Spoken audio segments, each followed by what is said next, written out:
OK, a Sydney schoolboy is hoping to become the youngest Australian to swim the English Channel when he turns 16 in July. That's right, 15-year-old Ned Wieland has to wait until then for his record attempt to be validated under the current rules. Reporter Mark Reddie caught up with him at North Bondi, where he's currently training. Ned is counting down the days to his 16th birthday when he can officially try and become the youngest Australian to swim the English Channel. Ned joins me now along with Cyril Baldock, who is currently the oldest person to do so. He did that in 2014. Ned, I'm going to start with you. Why on earth have you decided to take on such a big challenge? Yeah, well, it's been a dream ever since I was 12, and this year it kind of came true, and that's where I just went for it and went, yeah, I'm going to do this year. And how long have you been swimming for? I've been swimming ever since I was really little, I think about 3 years old, yeah. And just talk us through your training regime, because of course you're obviously still at school, so take us through a day in the life of Ned. Yeah, so I wake up about 4:45 in the morning, get in the pool about 5 o'clock, swim for 2 hours, go to school, and then in the afternoon about a 2-hour gym set. And are you exhausted? Not too bad, because I get a good amount of sleep in the afternoon, so yeah. And how do you stay motivated? Because most people can't even stick to a New Year's resolution.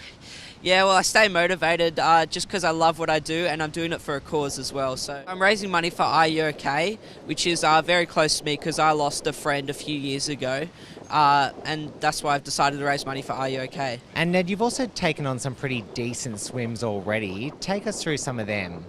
Yeah, so I did the Port to Pub, which was from Fremantle to Rottnest Island, plus another 5k, so it was 25 kilometres.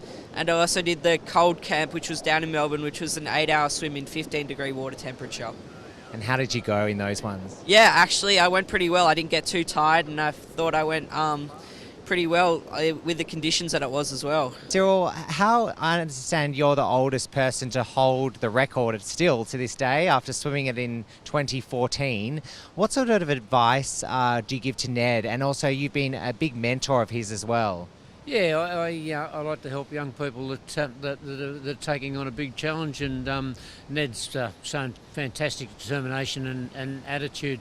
You yourself swam those waters. How difficult is it? Well, I mean, the weather can change with the drop of a hat. It's unbelievable. Without notice, it can come in from the North Sea. It can become very choppy and very swelly.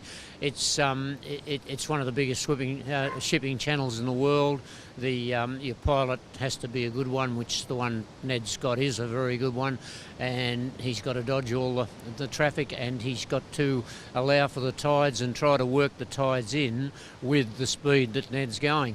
And one of my main parts of advice is when and if anything goes wrong, either leading up to the swim or during the swim, just to remember that you've done the work, and you've done the work, it will come good. Winning's getting to France, getting to the French side of the channel and picking up a little pebble to keep for life. And what did it feel like when you got to France?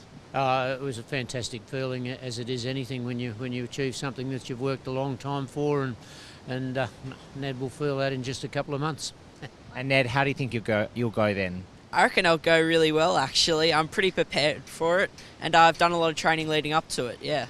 So there you go. Ned heads over to London in July, where he'll turn 16 on the 15th. It is then he can officially step into the English Channel and make the treacherous journey across to France. And we wish him all the best here at ABC News.